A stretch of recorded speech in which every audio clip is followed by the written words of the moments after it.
Look who finally made a gold sculpture. Hi everyone, my name is Baby.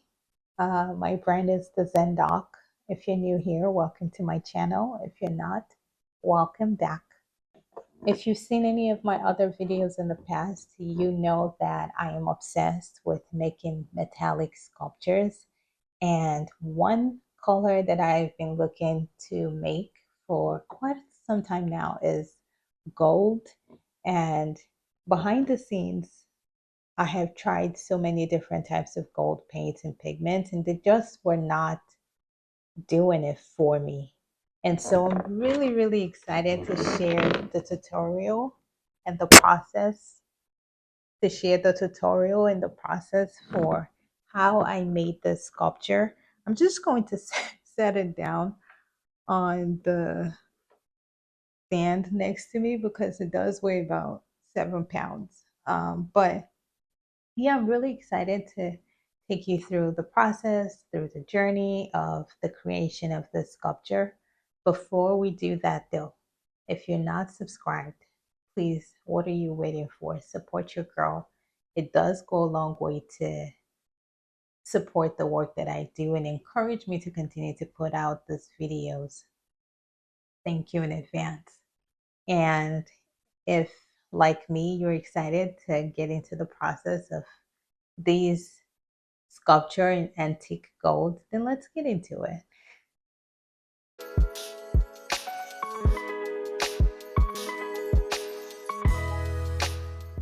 To begin, I've got a large piece of my flexible stainless steel wire mesh and my canvas. And what I am going to do is staple the wire mesh to the canvas on two ends to give myself a foundation to begin with.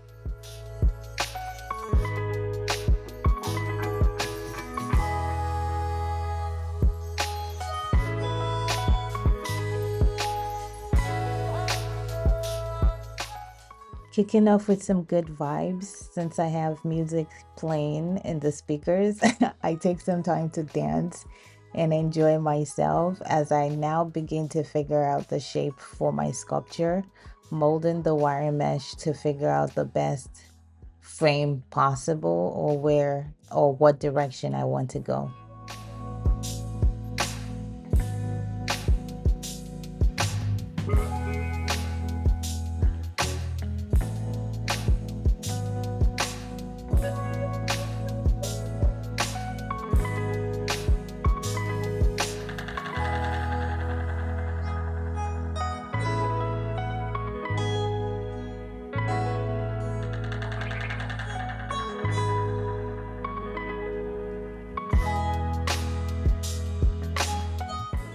Once I have a direction in mind in terms of the frame of the sculpture, I go ahead and staple the other two ends to the back of the canvas, since it will be tricky to do that after sculpting or making the frame.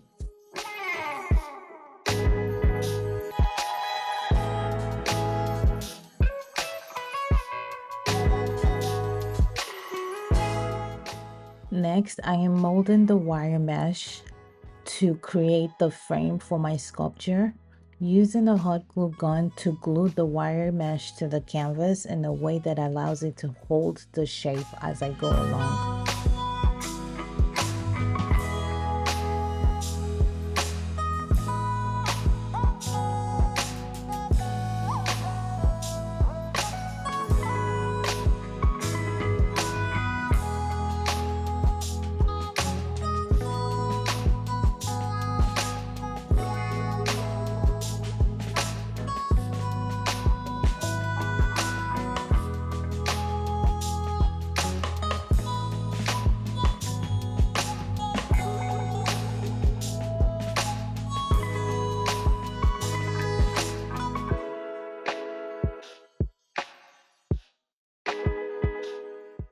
Once the frame for my sculpture is all set, my next step is to cover the wire mesh with a layer of plaster bandages. I do this by wetting the plaster bandages and smoothing it over the wire mesh with a brush.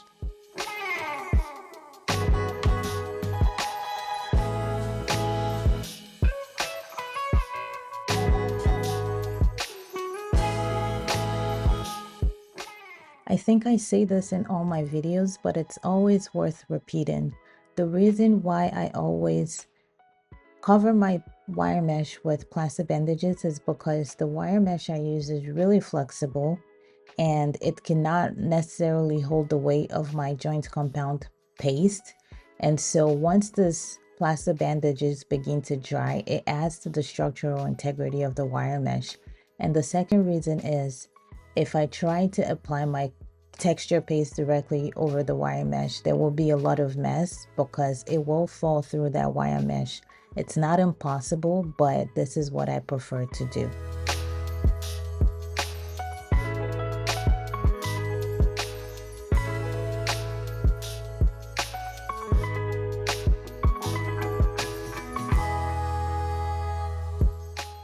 Once the entire wire mesh has been covered in plastic bandages, this is what it looks like. My next step is to begin applying layers of my joint compound paste on the sculpture, and I do this several times over the course of usually about 2 weeks. Could be more, but that's a good average.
Many layers of texture paste later, it is now time to thoroughly sand the piece. I do this with a typical maybe 180 grit sandpaper. Sometimes I'll switch out for something with a higher grit depending on my workflow, but you can always get away with using an average popular maybe 180 grit sandpaper. Don't forget the back of the artwork.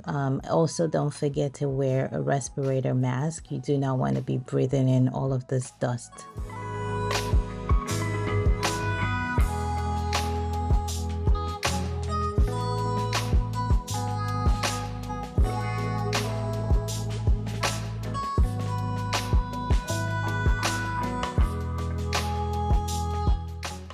After sanding, my next step is to apply a coat of my go-to household primer, which is the Sticks primer. And I do this to prep it for painting to ensure that the alcohol paint that I'm using is able to stay on top of the surface of the sculpture rather than, get absorbed into the sculpture.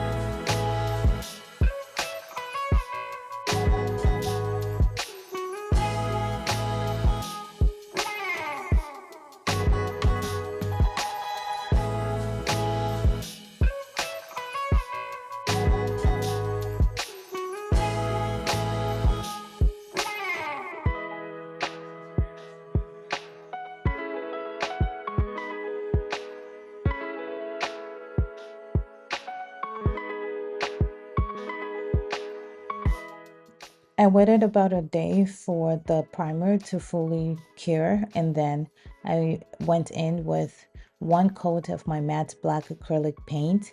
I prefer to paint over a dark background, but you can always skip this step if you don't want to. It's just a preference for me.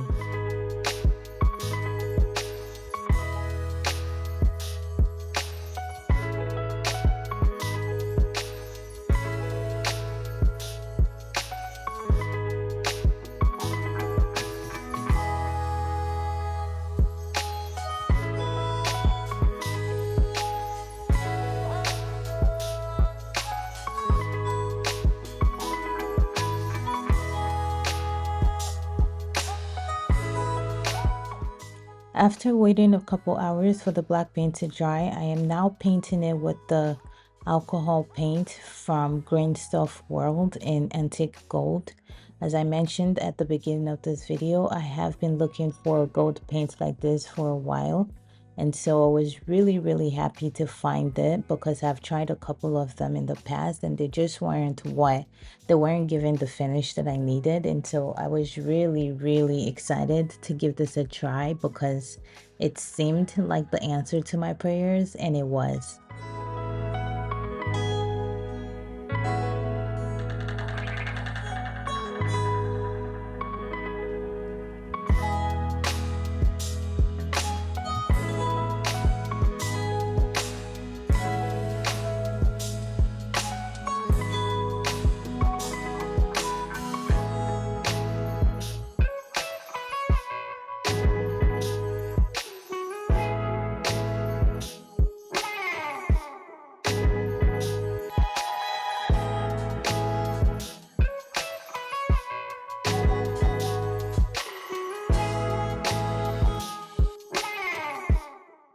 And this is how it came out. It's such a beautiful, reflective gold, mirrored finish. It's such a distinctive standalone piece. It's super eye-catching. I don't have words. It takes my breath away, really, and I'm really excited to do more with this paint, and I would love to hear your thoughts in the comments as well. What do you think, guys?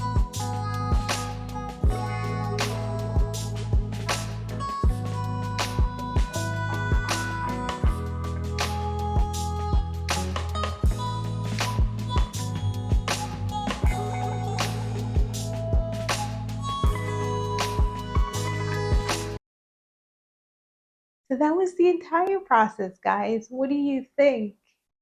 I love how it came out. You don't know how long I have been searching for a gold pigment like this until I finally found one that works for me just as well as my other chrome pieces, which if you haven't seen any of those videos, you should definitely check those out after this video. But I am really happy I can create more, and I'm looking forward to creating more and even more colors that are offered by the company as well. So if you're interested in seeing more, definitely make sure to hit that subscribe button. As a reminder, all of the links will be left in the description as well. If you're looking to support by shopping any of my pieces as well, please head on over to my website where you can snag 10% off your purchase. Thank you, thank you. Yeah, I hope that this tutorial was engaging and fun for you, and I will see you all in my next video. Bye.